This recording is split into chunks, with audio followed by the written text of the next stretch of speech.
लोकसभा चुनाव के परिणाम के बाद अगर सबसे ज्यादा सस्पेंस में है तो वो राजस्थान प्रदेश है। राजस्थान प्रदेश को लेकर भारतीय जनता पार्टी में भी सस्पेंस बरकरार है और अभी तक हार के कारणों का पता बीजेपी नहीं लगा पाई, या फिर अंदर खाने बीजेपी समझ चुकी है कि कहीं ना कहीं वसुंधरा राजे सिंधिया की अनदेखी से बीजेपी में बड़ा नुकसान हुआ है।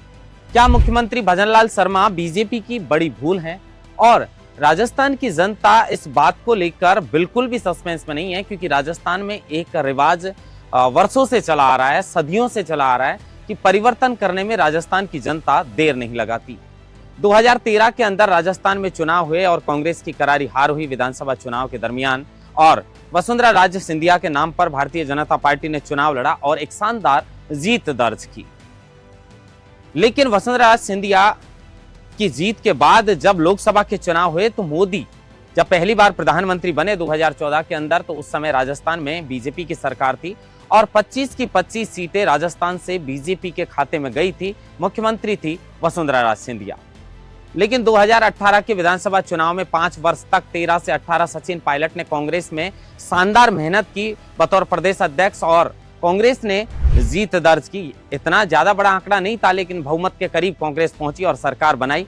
अब सरकार के अंदर जो 5 वर्ष तक हुआ, वो सब ने देखा कि सचिन पायलट और अशोक गहलोत के बीच एक जो है दीवार बनी हुई थी, और वो दीवार को तोड़ने के लिए पूरा प्रयास कांग्रेस के शीर्ष नेतृत्व ने भी किया। राहुल गांधी ने प्रयास किया, प्रियंका गांधी ने किया, सोनिया गांधी ने किया, लेकिन अशोक गहलोत गद्दी छोड़ने को तैयार नहीं थे। और ऐसे में फिर कांग्रेस को जो है वो सत्ता से बाहर का रास्ता दिखा दिया। ये जनता बाहर का रास्ता बहुत जल्द दिखा देती है। लेकिन 2019 में जो चुनाव थे उसमें भी वसुंधरा राजे के चेहरे पर भारतीय जनता पार्टी ने यहां पर चुनाव लड़ा था।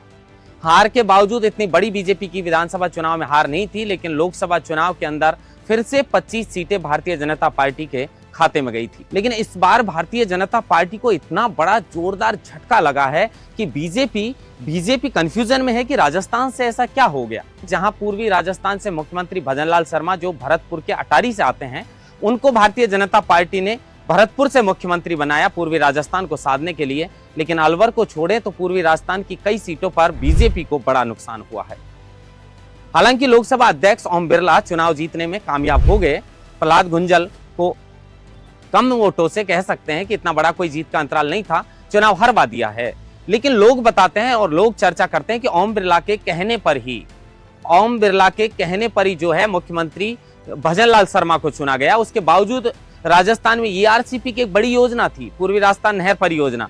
उसके बावजूद बीजेपी को पूर्वी राजस्थान में इतना बड़ा फायदा हुआ नहीं, चाहे वो दौसा हो, टोंक सवाई माधोपुर, करौली, धौलपुर या सीएम भजनलाल का जो गढ़ है, जो गृह जिला है भरतपुर, उसमें भी संजना जाटव ने बीजेपी को मात दी है। तो क्या बीजेपी अब ये समझ चुकी है? और सस्पेंस इस बात पर है राजस्थान के अंदर कि राजस्थान के नेता ये सोचकर बैठे हैं कि क्या होगा अब केंद्रीय नेतृत्व की ओर से क्या फरमान आएंगे, क्या राजस्थान में मंत्रिमंडल का जो फेरबदल होगा उसमें बहुत सारा बड़ा बदलाव होगा। किरोड़ी मीणा जो इस्तीफे की बात करते थे वो भी अभी खामोश है। पार्टी उन्हें कैसे मनाती है ये अलग बात है, लेकिन आज बात कर रहे हैं हम वसुंधरा राजे। क्या जो नुकसान राजस्थान के अंदर हुआ है दुष्यंत सिंह को चुनाव जितवाने में, यानी अपने बेटे दुष्यंत सिंह को वसुंधरा राजे सिंधिया ने चुनाव जितवा दिया, उसके बाद उन्हें भी कोई ऐसा मंत्री पद या ऐसा कुछ मिला नहीं है, मुख्यमंत्री के पद से वसुंधरा राजे को दूर कर दिया गया। तो क्या जो बड़ा नुकसान हुआ है उसमें एक ये भी भूमिका जो है वसुंधरा राजे सिंधिया की मान सकते हैं कि वसुंधरा राजे सिंधिया को जो दरकिनार किया है, क्योंकि राजस्थान के नेताओं में अशोक गहलोत और वसुंधरा राजे पुराने नेताओं में एक कद्दावर राजस्थान की नेता रही है और राजस्थान के लोग भरपूर वसुंधरा राजे से प्यार भी करते हैं। तो क्या वसुंधरा राजे को दरकिनार करने की वजह से, क्योंकि लोग ऐसी चर्चा करते हैं कि मोदी और जो वसुंधरा राजे है उसकी अदावत बहुत पुरानी है, ये खाई बहुत पुरानी है। पता नहीं किस बात को लेकर इनके बीच में खाई है, लेकिन ये खाई क्या वसुंधरा राजे की अनदेखी की वजह से इतना बड़ा नुकसान हुआ है? और हुआ है तो क्या अब वसुंधरा राजे जो है वो संन्यास लेंगी, चुप बैठने वाली है? लगता नहीं है कि वसुंधरा राजे चुप बैठेंगी, क्योंकि उनके बेटे के लिए उन्होंने शानदार मेहनत की, जीत दर्ज की, और वसुंधरा राजे ने 2 बार राजस्थान के अंदर जो है सूबे की कमान संभाली है, अनुभव है वसुंधरा राजे के पास। तो इस तरीके से जो दरकिनार बीजेपी इनकी ओर से किया गया है, तो हो सकता है ये बड़ा नुकसान है भारतीय जनता पार्टी का। अब हार के कारणों का जो है भारतीय जनता पार्टी किस पर ठीकरा फोड़ती है, क्या कमियां निकालती है, वो पार्टी का मामला है, लेकिन वसुंधरा राजे चुप बैठने वाली नहीं है। ओम बिरला लोकसभा स्पीकर रहे हैं। ओम बिरला के कहने से, लोग कहते हैं ऐसा कि ओम बिरला के कहने से, इशारे से ही राजस्थान में मुख्यमंत्री भजनलाल शर्मा को बनाया गया। कुछ लोग मुख्यमंत्री भजनलाल शर्मा के बारे में कहते हैं अच्छा परफॉर्मेंस नहीं है, कई बार उनकी जबान फिसल जाती है। खैर, जबान फिसलना नेताओं की आम बात है, लेकिन एक नए सूबे के मुखिया बनाने के बाद अगर पार्टी को 11 सीटों पर नुकसान होता है तो विचार विमर्श करना चाहिए। पश्चाताप मुख्यमंत्री भजनलाल शर्मा को भी इस बात का होगा। आपने देखा होगा जब मीटिंग थी एनडीए की तो उसके अंदर नीतीश बाबू कुर्सी पर बैठे बैठे हंस रहे थे, और जब नेता आ रहे थे और हंस रहे थे और नीतीश बाबू हंस रहे थे तो राजस्थान के मुख्यमंत्री भजनलाल शर्मा की मुस्कुराहट आपने देखी होगी।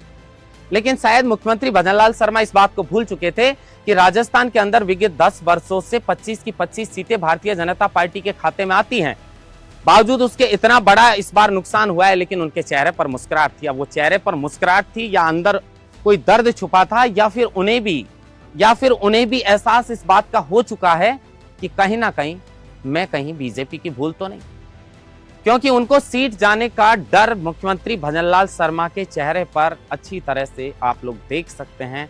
और राजस्थान में अब चुनाव में लगभग 2023 में ये चुनाव हुए हैं तो 28 में, यानी अभी तक तो 4 साल से ऊपर का समय है। सरकार बने 12 महीने का समय अभी पूरा नहीं हुआ है। तो बीजेपी क्या बड़ा बदलाव कर सकती है, और क्या अगर वसुंधरा राज सिंधिया चुप नहीं बैठे तो वसुंधरा राज को राजस्थान का मुख्यमंत्री बनाया जा सकता है? पता नहीं, ये बीजेपी के अंदर का मामला है। लेकिन दिया कुमारी को लेकर और डॉक्टर किरोड़ी लाल मीणा को लेकर अब चर्चाएं तेज हो चुकी हैं कि बाबा को कोई बड़ा पद मिल सकता है, क्योंकि उन्हें जो राजस्थान से विभाग दिया है, पूर्वी राजस्थान से बीजेपी को जो झटका मिला है, उसमें कुछ कारण इस बात का भी रहा है कि जो मीणा है वो मीणा बीजेपी से नाराज थी।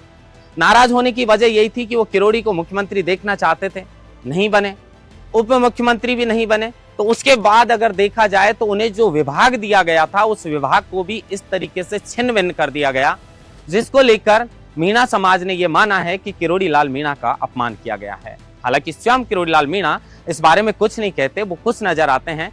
लेकिन बाबा एक ऐसे हैं, किरोड़ी बाबा, जिन्होंने सड़कों पर पूरी तरह संघर्ष किया है 5 वर्ष तक विपक्ष में रहकर। उनकी इस तरीके से बीजेपी ने जो अनदेखी की है और वो बार बार इस्तीफे की बात चुनाव के दौरान की है।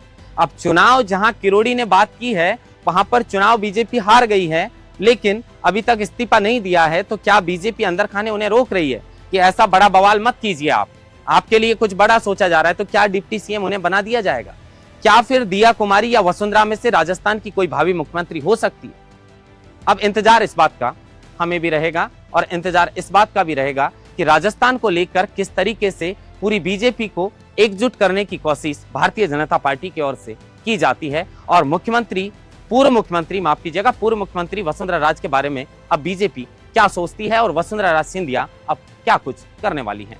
महेंद्र बांसवाड़ा, लोकमत हिंदी, जयपुर।